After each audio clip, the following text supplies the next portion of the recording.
ਆਪਾਂ ਇਸ ਦੁਨੀਆ ਵਿੱਚ ਰਹਿੰਦੇ ਹਾਂ, ਜਿਸ ਨੂੰ ਆਪਾਂ ਸਮਾਜ ਆਖਦੇ ਹਾਂ, ਸੋਸਾਇਟੀ ਆਖਦੇ ਹਾਂ। ਇਸ ਸਮਾਜ ਦੀ, ਇਸ ਸੋਸਾਇਟੀ ਦੀ ਬੁਨਿਆਦ ਇੱਕ ਪਰਿਵਾਰ ਦੇ ਉੱਤੇ ਰੱਖੀ ਜਾਂਦੀ ਹੈ। ਪਰਿਵਾਰ ਸਮਾਜ ਨੂੰ ਸ਼ੁਰੂ ਕਰਨ ਵਾਲੀ ਸਭ ਤੋਂ ਛੋਟੀ ਇਕਾਈ ਹੈ। ਸੰਸਾਰ ਵਿੱਚ ਰਹਿਣਾ ਹੈ ਤੇ ਪਰਿਵਾਰ ਦਾ ਹੋਣਾ ਜ਼ਰੂਰੀ ਹੈ। ਅਸੀਂ ਸੋਚਦੇ ਹਾਂ ਕਿ ਸਾਡਾ ਪਰਿਵਾਰ ਐਸਾ ਹੋਵੇ, ਸਾਡਾ ਪਰਿਵਾਰ ਐਸਾ ਹੋਵੇ, ਇਸ ਤਰ੍ਹਾਂ ਦੇ ਮਾਤਾ ਪਿਤਾ ਹੋਵਣ, ਇਸ ਤਰ੍ਹਾਂ ਦੇ ਭਰਾ ਹੋਵਣ, ਇਸ ਤਰ੍ਹਾਂ ਦੇ ਸਹੁਰੇ ਹੋਵਣ, ਇਸ ਤਰ੍ਹਾਂ ਦੇ ਨਾਨਕੇ ਹੋਵਣ, ਇਸ ਤਰ੍ਹਾਂ ਦੇ ਦਾਦਕੇ ਹੋਵਣ, ਇਸ ਤਰ੍ਹਾਂ ਦੇ ਸਾਡੇ ਬੱਚੇ ਹੋਵਣ। ਹਰ ਮਨੁੱਖ ਇੱਕ ਪਰਿਵਾਰ ਤੋਂ ਸ਼ੁਰੂ ਕਰਦਾ ਹੈ ਆਪਣੀ ਜ਼ਿੰਦਗੀ। ਪਰ ਗੁਰੂ ਨਾਨਕ ਅੱਜ ਪਰਿਵਾਰ ਦੀ ਗੱਲ ਕਰ ਰਹੇ ਨੇ, ਪਰ ਇੱਕ ਵੱਖਰਾ ਪਰਿਵਾਰ। ਉਹ ਪਰਿਵਾਰ ਨਹੀਂ ਜਿਸ ਵਿੱਚ ਆਪਾਂ ਲੋਕ ਰਹਿੰਦੇ ਹਾਂ, ਉਹ ਪਰਿਵਾਰ ਨਹੀਂ ਜਿਸ ਵਿੱਚ ਸਾਡੀ ਜ਼ਿੰਦਗੀ ਬਤੀਤ ਹੋ ਜਾਂਦੀ ਹੈ। ਸਭ ਆਖਦੇ ਨੇ ਪਰਿਵਾਰ ਜ਼ਰੂਰੀ ਹੈ, ਪਰ ਕੈਸਾ ਪਰਿਵਾਰ ਹੋਵੇ। ਕਿਉਂਕਿ ਸਾਹਿਬਾਂ ਦੀ ਨਜ਼ਰਾਂ ਵਿੱਚ ਇੱਕ ਮਨੁੱਖ ਆਪਣੇ ਆਪ ਵਿੱਚ ਪੂਰਨ ਹੈ। ਸਿਰਫ ਇੱਕ ਨੇ ਹੀ ਮੰਜ਼ਿਲ ਤੱਕ ਜਾਣਾ ਹੈ। ਇਹ ਦੁਨੀਆਵੀ ਮਾਤਾ ਪਿਤਾ, ਦੁਨੀਆਵੀ ਭੈਣ ਭਰਾ, ਇਹ ਇਸਤਰੀ ਪੁਰਸ਼, ਇਹ ਸਾਰੇ ਦੇ ਸਾਰੇ ਇੱਥੇ ਰਹਿ ਜਾਣੇ ਨੇ। ਇੱਕ ਮਨੁੱਖ ਇੱਕ ਪਰਿਵਾਰ ਦਾ ਹਿੱਸਾ ਹੁੰਦਾ ਹੋਇਆ ਵੀ ਇਕੱਲਾ ਹੈ। ਸਭ ਦੇ ਨਾਲ ਰਹਿੰਦਿਆਂ ਹੋਇਆਂ ਵੀ ਮਨੁੱਖ ਦੀ ਆਪਣੀ ਇੱਕ ਪਰਸਨਲ ਲਾਈਫ ਹੈ, ਉਸ ਦੀ ਆਪਣੀ ਇੱਕ ਜ਼ਿੰਦਗੀ ਹੈ। ਸਤਿਗੁਰੂ ਦੀ ਨਜ਼ਰਾਂ ਵਿੱਚ ਉਹ ਪਰਸਨਲ ਲਾਈਫ, ਉਹ ਵਿਅਕਤੀਗਤ ਜ਼ਿੰਦਗੀ ਜੋ ਹੈ ਉਹ ਕਾਮਯਾਬ ਹੋਣੀ ਚਾਹੀਦੀ ਹੈ। ਤੇ ਉਹ ਕੈਸੀ ਹੋਵੇ? ਗੁਰਦੇਵ ਕਹਿੰਦੇ ਨੇ ਪਾਵਨ ਸ਼ਬਦ ਵਿੱਚ, ਮਾਤਾ ਮਤ ਪਿਤਾ ਸੰਤੋਖ। ਜ਼ਿੰਦਗੀ ਦੀ ਸ਼ੁਰੂਆਤ ਇੱਕ ਮਾਤਾ ਤੋਂ ਹੁੰਦੀ ਹੈ। ਮਾਤਾ ਤੋਂ ਬਿਨਾਂ ਇਸ ਜਗਤ ਵਿੱਚ ਆਉਣਾ ਮੁਮਕਿਨ ਨਹੀਂ। ਪਰ ਸਾਹਿਬ ਕਹਿੰਦੇ ਨੇ ਦੁਨੀਆਵੀ ਮਾਤਾ ਤੋਂ ਉਲਟ, ਜੇਕਰ ਜ਼ਿੰਦਗੀ ਵਿੱਚ ਸਫਲ ਹੋਣਾ ਚਾਹੁੰਦੇ ਹੋ, ਕਿਤੇ ਮੁਕਾਮ ਤੇ ਪਹੁੰਚਣਾ ਚਾਹੁੰਦੇ ਹੋ, ਤੇ ਮਤ ਨੂੰ ਆਪਣੀ ਮਾਤਾ ਬਣਾਓ। ਮਤ ਭਾਵ ਅਕਲ। ਅਕਲੀ ਸਾਹਿਬ ਸੇਵੀਐ, ਅਕਲੀ ਪਾਈਐ ਮਾਨ। ਅਕਲ ਦਾ ਇਸਤੇਮਾਲ ਕਰੀਏ। ਜਿਸ ਤਰ੍ਹਾਂ ਮਨੁੱਖ ਆਪਣਾ ਬਚਪਨ ਆਪਣੀ ਮਾਤਾ ਨਾਲ ਗੁਜ਼ਾਰਦਾ ਹੈ, ਜ਼ਿੰਦਗੀ ਦੇ ਬਹੁਤ ਸਾਰੇ ਫੈਸਲੇ ਮਨੁੱਖ ਮਾਤਾ ਤੋਂ ਪੁੱਛ ਕੇ ਕਰਦਾ ਹੈ। ਸਾਹਿਬ ਆਖਦੇ ਨੇ ਆਪਣੀ ਮਤ ਨੂੰ ਮਾਤਾ ਬਣਾ, ਕਿਉਂਕਿ ਇੱਕ ਦਿਨ ਜਿਸ ਨੇ ਤੈਨੂੰ ਜਨਮ ਦਿੱਤਾ ਹੈ ਉਹ ਮਾਤਾ ਛੱਡ ਕੇ ਚਲੀ ਜਾਵੇਗੀ, ਪਰ ਇਹ ਮਤ ਤੇਰੀ ਤੇਰੇ ਨਾਲ ਰਹੇਗੀ। ਦੂਸਰਾ, ਪਿਤਾ ਸੰਤੋਖ। ਸਬਰ ਨੂੰ ਆਪਣਾ ਪਿਤਾ ਬਣਾ, ਜਿਸ ਨੂੰ ਆਪਾਂ ਆਖਦੇ ਨਾ ਪੇਸ਼ੈਂਸ, ਉਹ ਹੋਣਾ ਚਾਹੀਦਾ। ਸਬਰ ਹੋਣਾ ਚਾਹੀਦਾ, ਸੰਤੋਖ ਹੋਣਾ ਚਾਹੀਦਾ। ਕਿਤਨਾ ਜ਼ਰੂਰੀ ਹੈ ਸੰਤੋਖ, ਜਿਤਨਾ ਇੱਕ ਮਨੁੱਖ ਦੀ ਜ਼ਿੰਦਗੀ ਵਿੱਚ ਪਿਤਾ ਜ਼ਰੂਰੀ ਹੈ, ਉਸੇ ਤਰ੍ਹਾਂ ਸਬਰ, ਸੰਤੋਖ ਤੇ ਪੇਸ਼ੈਂਸ ਜ਼ਰੂਰੀ ਨੇ। ਜਦ ਤੱਕ ਇੱਕ ਪਿਓ ਦਾ ਸਾਇਆ ਬੱਚੇ ਦੇ ਉੱਪਰ ਹੈ, ਬੱਚੇ ਨੂੰ ਦੁੱਖਾਂ ਦੇ ਵਿੱਚੋਂ ਨਹੀਂ ਗੁਜ਼ਰਨਾ ਪੈਂਦਾ। ਉਸੇ ਤਰ੍ਹਾਂ ਜਿਸ ਮਨੁੱਖ ਕੋਲ ਸੰਤੋਖ ਹੈ, ਜਿਸ ਕੋਲ ਸਬਰ ਹੈ, ਉਸ ਨੂੰ ਦੁੱਖ ਸਤਾ ਨਹੀਂ ਸਕਦੇ। ਕਿਉਂਕਿ ਦੁੱਖ ਜਦ ਵੀ ਆਉਂਦਾ ਹੈ ਬੇਸਬਰੀ ਕਰਕੇ ਆਉਂਦਾ ਹੈ। ਜਦ ਤੁਸੀਂ ਪੇਸ਼ੈਂਸ ਨਹੀਂ ਰੱਖ ਪਾਉਂਦੇ, ਜਦ ਤੁਹਾਡੇ ਸਬਰ ਦਾ ਬਾਂਧ ਟੁੱਟ ਜਾਂਦਾ ਹੈ, ਜੋ ਬੰਦਾ ਜਿਤਨਾ ਲੋ ਪੇਸ਼ੈਂਸ ਹੋਵੇਗਾ ਉਹ ਉਤਨਾ ਹੀ ਦੁਖੀ ਹੋਵੇਗਾ। ਜਿਸ ਕੋਲ ਸਬਰ ਨਹੀਂ ਹੈ, ਸਬਰ ਕਰਨ ਵਾਲਾ ਇੱਕ ਟਾਈਮ ਨਾ ਵੀ ਖਾਵੇ ਤੇ ਗੁਜ਼ਾਰਾ ਕਰ ਲਏਗਾ। ਸਬਰ ਕਰਨ ਵਾਲੇ ਨੂੰ ਤੇ ਇੱਕ ਜੋੜੀ ਕੱਪੜੇ ਬਹੁਤ ਨੇ। ਅਰੇ ਜਿਸ ਕੋਲ ਸਬਰ ਨਹੀਂ ਹੈ, ਦੁਨੀਆ ਦੇ ਸਾਰੇ ਕੱਪੜੇ ਵੀ ਉਸ ਲਈ ਘੱਟ ਪੈ ਜਾਣ। ਜਿਨ੍ਹਾਂ ਨੂੰ ਸਬਰ ਹੈ, ਜਿਨ੍ਹਾਂ ਕੋਲ ਸੰਤੋਖ ਹੈ, ਉਹਨਾਂ ਨੇ ਕੱਖਾਂ ਦੀ ਕੁੱਲੀ ਵਿੱਚ ਵੀ ਦਿਨ ਗੁਜ਼ਾਰ ਦਿੱਤੇ। अज इतने सारे महल होने के बावजूद, इतनी लंबियां चौड़ियां बिल्डिंगां, इतने महल माड़ियां होने के बावजूद बंदे को सबर नहीं। सबर इतना ज़रूरी है। फिर साहिब आखदे ने, सत भाई कर एहो विशेख। विशेख तो भाव है खास, विशेष, स्पेशल। सत तो भाव है सेवा। तेरी जिंदगी विच सेवा वर्गा भाई होवे। जिस तरह भरावां दी लोड़ पैंदी है औखे वेले, उसे तरह जीवन नूं संवारन दे लई सेवा की जरूरत है। सेवा तो भाव है निम्रता। जब तक बंदे विच निम्रता नहीं होवेगी, बंदा सेवा नहीं कर सकता। क्योंकि सेवा किन्हां दी हुंदी है? जिन्हां नूं जरूरत है। अपने तो उच्चियां दी सेवा नहीं हुंदी, अपने तो उच्चियां दा सत्कार हुंदा है। सेवा उन्हां दी हुंदी है जिन्हां नूं लोड़ होवे। संगत की सेवा करनी है, किसी के जोड़ियां की सेवा करनी है, लंगरां की सेवा करनी है। भाव जो लोड़वंद है, जिसनूं जरूरत है, उसकी सेवा ये जान के करनी है कि इस दे विच परमात्मा दा वासा है। सत तो भाव है उस परमात्मा दे वजूद नूं तू कबूल कर लै। उस कायनात दे विच तू खुदा दी हाज़र नाज़र हाज़री नूं मन लै। तू उसकी सेवा कर, इस तरह दे तेरे भरा होवन। पातशाह कहते ने, राहो वाली तुक अंदर कहना है किछ कहन ना जाए। गुरु नानक दी ये कमाल दी गल है। मैं ज्यों ज्यों अपने साहिब नूं पढ़दा त्यों त्यों हैरान हुन्ना, साहिबा इतनी निम्रता, इतनी गरीबी, इतनी निमाणता तुसीं कित्थों लैके आए। एक साखी चेते आई, साहिबां दी निमाणता दे उत्ते साहिब मुल्तान गए। मुल्तान विच एक ऐसी जगह सी जिथे फकीर हमेशा रहिंदे सन। उन्हां फकीरां दा जो सरदार सी, उसका नाम बहावल हक। बहावल हक नूं सुनेहा मिलिया कि कोई गुरु नानक आया है।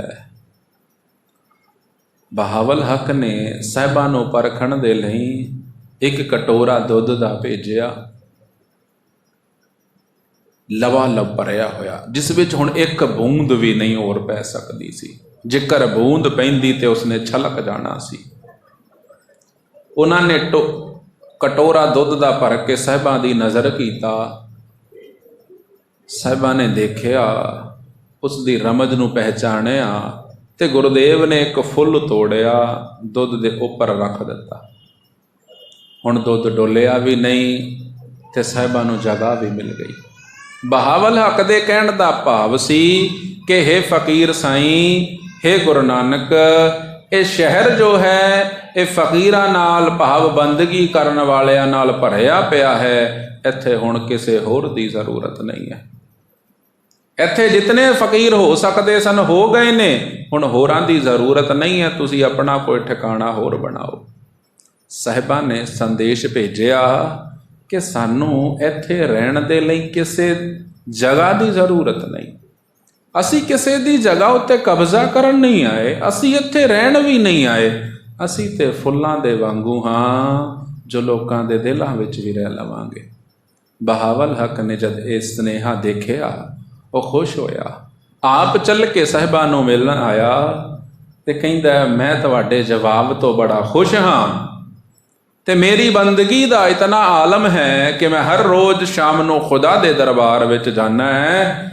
मंगो नानक जी, जेकर तुसी कुछ मंगना चाहते हो। साहिब आखदे ने, सानू किसी चीज़ की जरूरत नहीं, साडे कोल उसदा दिता होया सब कुछ है। पर बहावल हक कहंदा, नहीं महाराज, तुसी मेरी खुशी लई मंगो, मैं कुछ देना चाहना है, तुसी मंगो।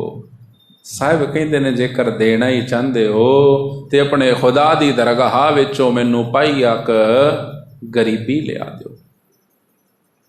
बहावल हक शाम नूं खुदा दे दरबार विच पहुंचे, दर्शन दिदारे कीते ते आखिया, महाराज अज तुहाडे तो एक चीज़ की लोड़ है।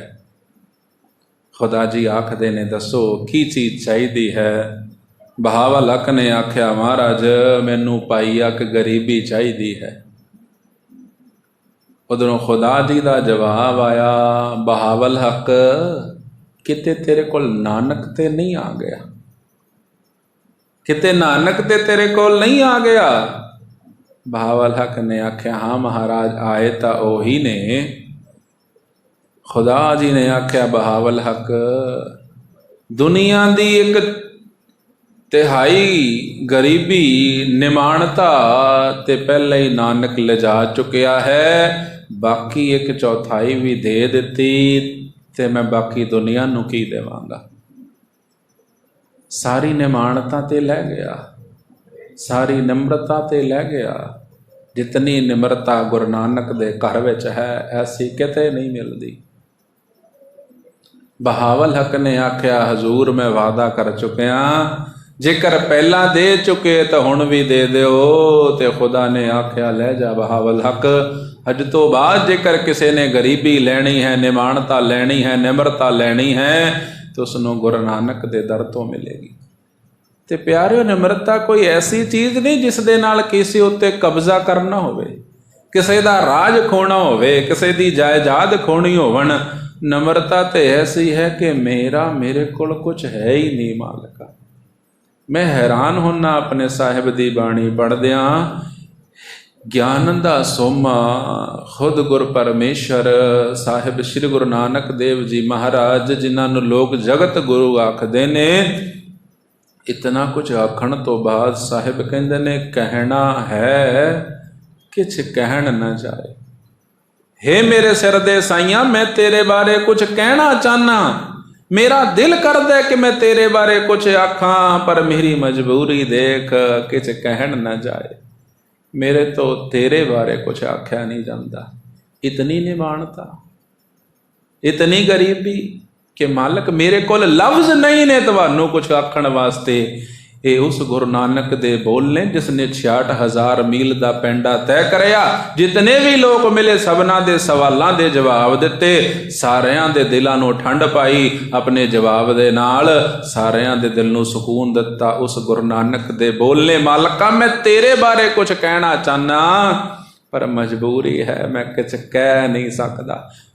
बंदा ना कई बारी आपां नूं लफ्ज नहीं मिलते, अंदर फीलिंग्स ने, एहसास ने, कुछ कहना चाहते हैं पर कह नहीं पाते। वो प्यार भरी गुरु नानक दी बाणी, दिल परमात्मा दे प्यार नाल भरिया होया है। अपनी निमाणता नजर आती है कि मैं ते कुछ नहीं आ है मेरे साइया, मैं तेरे बारे की कवां पर मैं कहना चाहना। पर कहते हैं भी तेरी मैं तारीफ करनी चाहना, मैं दसना चाहना मैं तेनू कितना प्यार करदा। पर प्यार कोई ऐसी चीज़ तो नहीं प्यार है जिसनों दसिया जा सके, जिसनों बयान किया जा सके, जिसनों लफ्ज़ां विच लिया जा सके।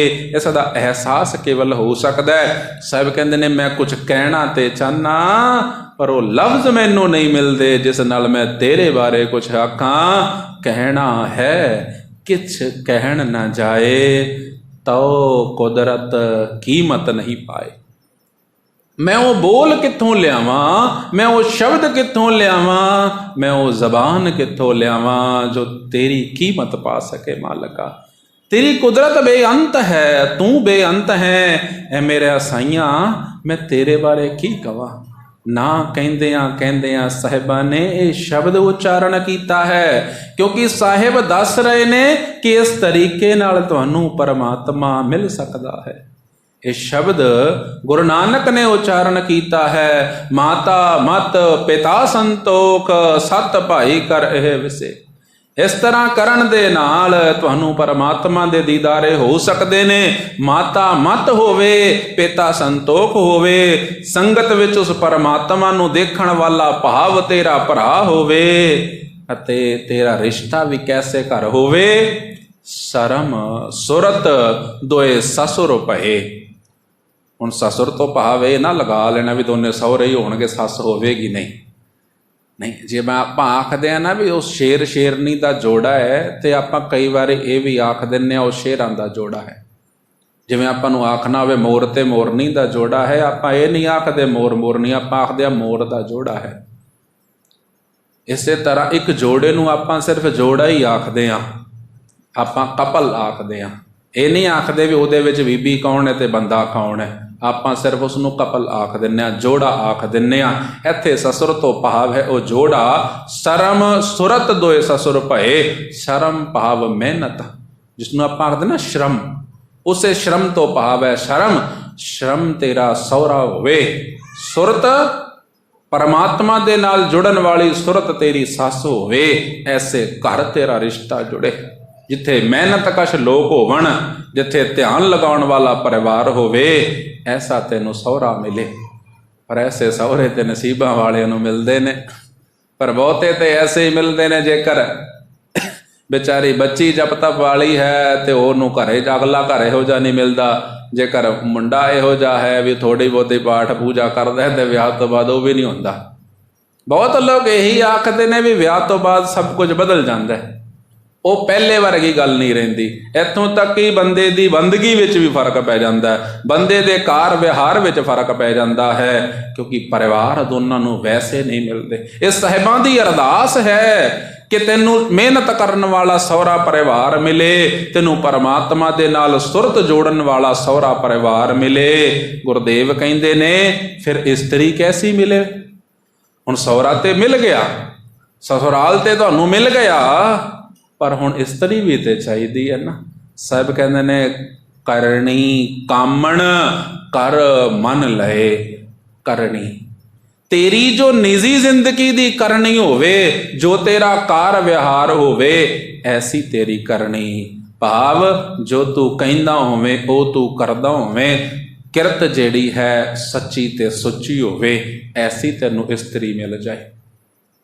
ਈਮਾਨ ਤੇਰਾ ਡੋਲੇ ਨਾ।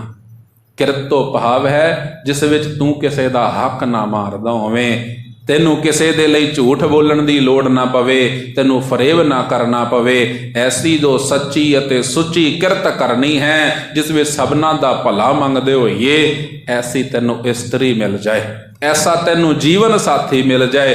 ਜੀਵਨ ਤੇਰਾ ਐਸਾ ਹੋ ਜਾਏ ਜਿਹਦੇ ਵਿੱਚ ਤੈਨੂੰ ਕੁਝ ਗਲਤ ਨਾ ਕਰਨਾ ਪਵੇ। ਮਿਹਨਤ ਕਸ਼ ਤੈਨੂੰ ਸਹੁਰਾ ਮਿਲੇ, ਧਿਆਨ ਲਗਾਉਣ ਵਾਲੀ ਤੈਨੂੰ ਸੱਸ ਮਿਲੇ, ਸੱਚੀ ਅਤੇ ਸੁੱਚੀ ਕਿਰਤ ਕਰਨ ਵਾਲੀ ਤੈਨੂੰ ਕਾਮਣ ਭਾਵ ਇਸਤਰੀ ਮਿਲੇ। ਇਹ ਮਨਾ ਜੇਕਰ ਤੈਨੂੰ ਐਸਾ ਮਿਲ ਜਾਏ ਨਾ, ਸਾਹਾ ਸੰਜੋਗ, ਉਹ ਵਕਤ ਜਿਸ ਵੇਲੇ ਇਹ ਸੰਜੋਗ ਜੁੜੇ ਨੇ, ਉਹ ਵਕਤ ਜਿਸ ਵੇਲੇ ਤੇਰਾ ਇੱਥੇ ਤੱਕ ਦਾ ਸਫ਼ਰ ਤੈਅ ਹੋਇਆ ਹੈ, ਜਿਸ ਵੇਲੇ ਮਿਲਣ ਹੋਵੇਗਾ। ਪਰ ਮਿਲਣ ਦੇ ਨਾਲ ਇੱਕ ਗੱਲ ਹੋਰ ਵੀ ਹੋਵੇਗੀ, ਇੱਕ ਨੂੰ ਮਿਲਣਾ ਹੈ, ਦੂਸਰੇ ਨੂੰ ਛੱਡਣਾ ਪਵੇਗਾ। ਗੁਰਦੇਵ ਕਹਿੰਦੇ ਨੇ ਸਾਹਾ ਸੰਜੋਗ ਵਿਆਹੋ ਵਿਜੋਗ। ਇੱਧਰ ਤੇ ਤੇਰਾ ਵਿਆਹ ਹੋਵੇਗਾ, ਉਧਰ ਵਿਜੋਗ ਹੋਵੇਗਾ। ਇੱਕ ਨਾਲ ਮਿਲਨ ਹੋਵੇਗਾ, ਦੂਸਰੇ ਨਾਲ ਜੁਦਾਈ ਹੋਵੇਗੀ। ਨਿਰੰਕਾਰ ਨਾਲ ਤੇਰਾ ਵਿਆਹ ਹੋਵੇਗਾ, ਸੰਸਾਰ ਨਾਲ ਤੇਰਾ ਵਿਸਾਹ ਹੋਵੇਗਾ, ਵਿਛੋੜਾ ਹੋਵੇਗਾ। ਇੱਕ ਤੈਨੂੰ ਛੱਡਣਾ ਹੀ ਪਵੇਗਾ, ਦੋ ਵਿੱਚੋਂ ਤੈਨੂੰ ਇੱਕ ਨੂੰ ਹੀ ਚੁਣਨਾ ਪਵੇਗਾ। ਪਰਮਾਤਮਾ ਨਾਲ ਜਿਸ ਵੇਲੇ ਤੇਰੀ ਬਣ ਗਈ ਗੱਲ, ਉਸ ਵੇਲੇ ਜਬ ਤਬ ਇਹ ਤਰੀ ਉਹ ਕੰਤ ਕਹਾਵੇ। ਜਿਸ ਵੇਲੇ ਤੂੰ ਉਸ ਨੂੰ ਮਿਲ ਗਿਆ ਨਾ, ਉਸ ਵੇਲੇ ਤੂੰ ਉਸ ਦੀ ਇਸਤਰੀ ਬਣ ਜਾਏਗਾ। ਕਬੀਰ ਸਾਹਿਬ ਕਹਿੰਦੇ ਨੇ ਹਮ ਤੁਮ ਬੀਚ ਭਇਓ ਨਹੀਂ ਕੋਈ। ਹੁਣ ਤੇਰਾ ਤੇ ਮੇਰਾ ਮਿਲਨ ਹੋ ਗਿਆ ਮੇਰੇ ਮਾਲਕਾ, ਹੁਣ ਤੇਰੇ ਤੇ ਮੇਰੇ ਵਿਚਕਾਰ ਕੋਈ ਨਹੀਂ ਹੋ ਸਕਦਾ। ਗੁਰਦੇਵ ਕਹਿੰਦੇ ਨੇ ਐਸਾ ਮਨੁੱਖ ਜਿਸ ਦੀ ਮਤ ਮਾਤਾ ਹੈ, ਪਿਤਾ ਜਿਸ ਦਾ ਸੰਤੋਖ ਹੈ, ਸੰਗਤ ਵਿੱਚ ਪਰਮਾਤਮਾ ਨੂੰ ਦੇਖਣ ਵਾਲਾ ਉਸ ਦਾ ਭਰਾ ਹੈ, ਜਿਸ ਦੀ ਮਿਹਨਤ ਕਸ਼ ਸਹੁਰੇ ਵਾਲੇ ਨੇ, ਜਿਸ ਦੀ ਸੁਰਤ ਪਰਮਾਤਮਾ ਨਾਲ ਜੁੜੀ ਹੋਵੇ, ਐਸੀ ਉਸ ਦੀ ਸੱਸ ਹੈ, ਸੱਚੀ ਅਤੇ ਸੁੱਚੀ ਕਿਰਤ ਕਰਨ ਵਾਲੀ ਜਿਸ ਦੀ ਜ਼ਿੰਦਗੀ ਹੈ। ਐਸਿਆਂ ਦਾ ਸੰਜੋਗ ਜਿਸ ਵੇਲੇ ਪਰਮਾਤਮਾ ਨਾਲ ਜੁੜਦਾ ਹੈ, ਉਸ ਸੰਜੋਗ ਦੇ ਨਾਲ ਸੱਚ ਸੰਤਤ ਕਹੋ ਨਾਨਕ ਜੋਗ। ਉਹਨਾਂ ਦੇ ਮਿਲਣ ਦੇ ਨਾਲ ਫਿਰ ਸੱਚ ਰੂਪੀ ਸੰਤਤੀ ਭਾਵ ਸੰਤਾਨ ਪੈਦਾ ਹੁੰਦੀ ਹੈ। ਕਹੋ ਨਾਨਕ ਜੋਗ, ਜੋਗ ਤੋਂ ਭਾਵ ਹੈ ਉਹਨਾਂ ਦੇ ਮਿਲਣ ਦੇ ਨਾਲ। ਕਿਉਂਕਿ ਪਿਆਰਿਓ, ਸੰਤਾਨ ਜੋ ਹੈ ਕੇਵਲ ਇਸਤਰੀ ਅਤੇ ਪੁਰਸ਼ ਦੇ ਮਿਲਣ ਨਾਲ ਨਹੀਂ ਹੈ, ਸੰਤਾਨ ਪਿਛਲੇ ਸਾਡੇ ਕਰਮਾਂ ਦੇ ਨਾਲ ਮਿਲਦੀ ਹੈ। ਸੰਜੋਗਾਂ ਦੇ ਨਾਲ ਮਿਲਦੀ ਹੈ। ਜੈਸੀ ਕਿਰਤ ਹੋਵੇਗੀ, ਜੈਸੇ ਕਰਮ ਹੋਵਣਗੇ, ਵੈਸੀ ਹੀ ਸੰਤਾਨ ਹੁੰਦੀ ਹੈ। ਸਾਹਿਬ ਕਹਿੰਦੇ ਨੇ ਦੋਵੇਂ ਪਰਿਵਾਰ ਕੈਸੇ ਨੇ, ਇਹੀ ਦੱਸਣਗੇ ਕਿ ਆਉਣ ਵਾਲੀ ਨਸਲ ਕੈਸੀ ਹੋਵੇਗੀ। ਇੱਧਰ ਵਾਲੇ ਵੀ ਠੀਕ ਹੋਵਣ, ਸਹੁਰੇ ਵੀ ਠੀਕ ਹੋਵਣ, ਭਾਵ ਨਾਨਕੇ ਅਤੇ ਦਾਦਕੇ ਜਦ ਦੋਨੇ ਠੀਕ ਹੁੰਦੇ ਨੇ, ਪਿਤਾ ਅਤੇ ਮਾਤਾ ਜਦ ਦੋਨੇ ਠੀਕ ਹੁੰਦੇ ਨੇ, ਉਸੇ ਤੋਂ ਸਹੀ ਸੰਤਾਨ ਦਾ ਜਨਮ ਹੁੰਦਾ ਹੈ। ਇੱਥੇ ਸਾਹਿਬ ਕਹਿ ਰਹੇ ਨੇ ਸੱਚ ਸੰਤਤ ਕਹੋ ਨਾਨਕ ਜੋਗ, ਉਸ ਵਿੱਚੋਂ ਫਿਰ ਸੱਚ ਭਾਵ ਪਰਮਾਤਮਾ ਜਨਮ ਲਵੇਗਾ। ਪਿਆਰਿਓ, ਪਰਮਾਤਮਾ ਦਾ ਜਨਮ ਤੁਹਾਡੇ ਅੰਦਰੋਂ ਹੋਵੇਗਾ। ਇਹ ਬੜੀ ਅਜੀਬ ਗੱਲ ਗੁਰੂ ਨਾਨਕ ਨੇ ਆਖੀ ਹੈ, ਬਹੁਤ ਅਜੀਬ ਹੈ। ਪਰਮਾਤਮਾ ਨੇ ਤੁਹਾਨੂੰ ਜਨਮ ਦਿੱਤਾ ਹੈ, ਹੁਣ ਤੁਸੀਂ ਪਰਮਾਤਮਾ ਨੂੰ ਆਪਣੇ ਅੰਦਰੋਂ ਜਨਮ ਦਿਓਗੇ। ਅਸਲ ਮਿਲਨ ਉਹ ਹੈ ਪਿਆਰਿਓ। ਇੱਕ ਭਗਤ ਭਗਵਾਨ ਨੂੰ ਆਪਣੇ ਅੰਦਰੋਂ ਜਨਮ ਦਿੰਦਾ ਹੈ। ਇੰਜ ਆਖੋ ਆਪ ਮਰ ਕੇ ਉਹ ਪਰਮਾਤਮਾ ਨੂੰ ਜਨਮ ਦਿੰਦਾ ਹੈ। ਇਤਨਾ ਕੁਝ ਹੋਣ ਤੋਂ ਬਾਅਦ ਜਿਉਂ-ਜਿਉਂ ਉਹ ਸਬਰ ਨੂੰ ਕਬੂਲ ਕਰਦਾ ਹੈ, ਉਹ ਆਪਣੇ ਆਪ ਨੂੰ ਥੋੜਾ ਥੋੜਾ ਮਾਰਦਾ ਹੈ। ਜਿਉਂ-ਜਿਉਂ ਉਹ ਪਰਮਾਤਮਾ ਦੀ ਮਤ ਨੂੰ, ਗੁਰਮਤ ਨੂੰ ਕਬੂਲ ਕਰਦਾ ਹੈ, ਉਹ ਆਪਣੇ ਆਪ ਨੂੰ ਥੋੜਾ ਥੋੜਾ ਮਾਰਦਾ ਹੈ। ਸੱਚੀ ਅਤੇ ਸੁੱਚੀ ਕਿਰਤ, ਸਾਫ਼ ਸੁਥਰੀ ਜ਼ਿੰਦਗੀ ਕਰਕੇ, ਦੂਸਰਿਆਂ ਦੇ ਉੱਤੇ ਪਰਉਪਕਾਰ ਕਰਕੇ, ਸੇਵਾ ਕਰਕੇ ਉਹ ਆਪਣੇ ਅੰਦਰ ਦੀ ਹਉਮੈ ਨੂੰ ਮਾਰਦਾ ਹੈ। ਇਸ ਤਰ੍ਹਾਂ ਹੌਲੀ ਹੌਲੀ ਹਉਮੈ ਨੂੰ ਮਾਰਦਿਆਂ ਮਾਰਦਿਆਂ ਜਿਸ ਦਿਨ ਭਗਤ ਆਪ ਮਰਦਾ ਹੈ, ਉਸ ਵਿੱਚੋਂ ਫਿਰ ਸੱਚ ਸੰਤਤ ਕਹੋ ਨਾਨਕ ਜੋਗ, ਉਸ ਵਿੱਚੋਂ ਫਿਰ ਪਰਮਾਤਮਾ ਦਾ ਜਨਮ ਹੁੰਦਾ ਹੈ।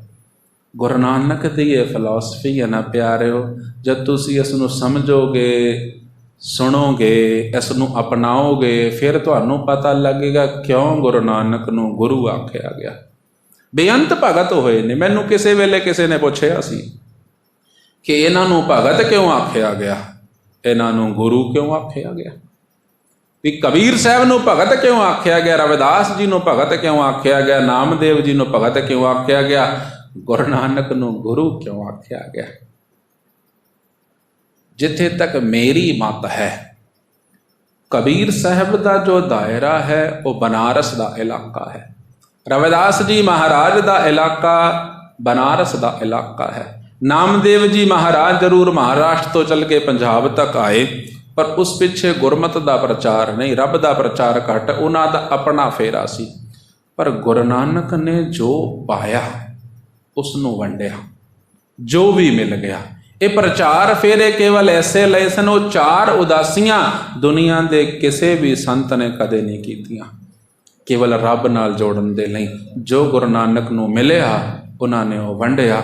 ਪਹਿਲੀ ਵਾਰੀ ਕੋਈ ਸ਼ਖਸੀਅਤ ਦੁਨੀਆ ਦੇ ਤਖਤੇ ਤੇ ਆਈ ਸੀ ਜਿਸ ਨੂੰ ਸਾਰਿਆਂ ਨੇ ਇੱਕ ਸੁਰ ਵਿੱਚ ਗੁਰੂ ਕਬੂਲ ਕੀਤਾ, ਕਿਉਂਕਿ ਗੁਰੂ ਸਾਰਿਆਂ ਦੇ ਸਵਾਲਾਂ ਦੇ ਜਵਾਬ ਦਿੰਦਾ ਚਲਿਆ ਗਿਆ। ਕਿਸੇ ਇੱਕ ਦੇ ਨਹੀਂ ਪਿਆਰਿਓ, 66,000 ਮੀਲ ਦਾ ਪੈਂਡਾ, ਤਕਰੀਬਨ 1 ਲੱਖ ਕਿਲੋਮੀਟਰ ਦਾ ਸਫ਼ਰ ਗੁਰੂ ਨਾਨਕ ਨੇ ਆਪਣੇ ਪੈਰਾਂ ਨਾਲ ਤੈਅ ਕੀਤਾ। ਉਸ ਸਫ਼ਰ ਵਿੱਚ ਬੇਅੰਤ ਲੋਕ ਆਏ ਜਿਨ੍ਹਾਂ ਨੂੰ ਗੁਰੂ ਨਾਨਕ ਨੇ ਆਪਣੀ ਮਿੱਠੀ ਬਾਣੀ ਦੇ ਨਾਲ ਠੰਡ ਪਾਈ। ਉਹਨਾਂ ਹੀ ਲੋਕਾਂ ਨੇ ਆਖਿਆ, ਹੈ ਗੁਰੂ ਨਾਨਕ ਤੂੰ ਗੁਰੂ ਹੈ, ਤੂੰ ਜਗਤ ਗੁਰੂ ਹੈ, ਤੂੰ ਸ਼ਾਹਾਨ ਸ਼ਾਹ ਹੈ। ਸੋ ਉਸ ਗੁਰੂ ਦੀ ਬਾਣੀ ਨੂੰ ਤੁਸੀਂ ਜਦ ਤੱਕ ਸਮਝੋਗੇ ਨਹੀਂ, ਸੁਣੋਗੇ ਨਹੀਂ, ਤੁਹਾਨੂੰ ਨਹੀਂ ਸਮਝ ਲੱਗੇਗੀ। ਮੈਂ ਰੋਜ਼ ਕਹਿੰਦਾ ਤੁਸੀਂ ਇਹਨੂੰ ਮੱਥਾ ਟੇਕ ਦਿਓ ਕਿਸੇ ਹੋਰ ਦੇ ਕਹਿਣ 'ਤੇ, ਕਦੇ ਪੜ੍ਹ ਕੇ ਦੇਖੋ, ਵਿਚਾਰ ਕੇ ਦੇਖੋ, ਤੁਸੀਂ ਆਪ ਮੱਥਾ ਟੇਕੋਗੇ, ਉਸ ਦਿਨ ਹੀ ਸਵਾਦ ਆਵੇਗਾ ਜਿਸ ਦਿਨ ਤੁਸੀਂ ਗੁਰੂ ਨੂੰ ਸਮਝ ਕੇ ਮੱਥਾ ਟੇਕੋਗੇ। ਸੋ ਦਾਸ ਇਸ ਲੜੀਵਾਰ ਕਥਾ ਨੂੰ ਰੋਜ਼ ਫੇਸਬੁੱਕ ਅਤੇ YouTube 'ਤੇ ਪਾਉਂਦਾ ਹੈ। ਤੁਸੀਂ ਕਿਸੇ ਦਿਨ ਆਉਂਦੇ ਹੋ, ਕਿਸੇ ਦਿਨ ਨਹੀਂ ਆ ਪਾਉਂਦੇ, ਇਹ ਲੜੀ ਤੁਹਾਡੀ ਚੱਲਦੀ ਰਹੇ, ਕਿਉਂਕਿ ਇੱਕ ਸ਼ਬਦ ਦੀ ਜੇ ਲੜੀ ਟੁੱਟ ਜਾਂਦੀ ਹੈ ਫਿਰ ਤੁਹਾਨੂੰ ਸਮਝ ਨਹੀਂ ਲੱਗਦੀ ਕਿ ਪਿਛਲਾ ਪ੍ਰਸੰਗ ਕੀ ਸੀ।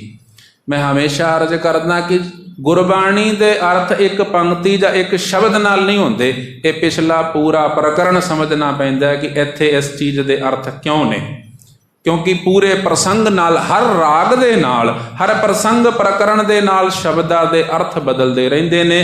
ਜੇਕਰ ਤੁਸੀਂ ਲੜੀ ਨੂੰ ਪਿੱਛੇ ਤੋੜ ਦਿੰਦੇ ਹੋ, ਸ਼ਾਇਦ ਤੁਹਾਨੂੰ ਸਮਝ ਨਾ ਲੱਗ ਸਕੇ, ਤੁਸੀਂ ਅਰਥਾਂ ਦਾ ਕੁਝ ਹੋਰ ਅਰਥ ਸਮਝ ਬੈਠੋ। ਸੋ ਦਾਸ ਬੇਨਤੀ ਕਰੇਗਾ ਕਿ ਆਪਣੀ ਇਸ ਸਮਝ ਦੇ ਲਈ ਦਾਸ ਰੋਜ਼ ਉਸ ਨੂੰ YouTube 'ਤੇ ਪਾਉਂਦਾ ਹੈ। ਜੇਕਰ ਕਿਸੇ ਦਿਨ ਤੁਹਾਡਾ ਕੋਈ ਦਿਨ ਮਿਸ ਹੋ ਜਾਂਦਾ ਹੈ ਤੇ ਤੁਸੀਂ ਉੱਥੋਂ ਉਸ ਲੜੀ ਨੂੰ ਜੋੜ ਕੇ ਦੇਖ ਸਕਦੇ ਹੋ, ਤਾਂ ਕਿ ਤੁਹਾਨੂੰ ਪੂਰਾ ਪ੍ਰਕਰਣ ਸਮਝ ਲੱਗ ਸਕੇ ਵੀ ਇੱਥੇ ਜੇ ਗੁਰੂ ਨਾਨਕ ਨੇ ਇਹ ਗੱਲ ਆਖੀ ਹੈ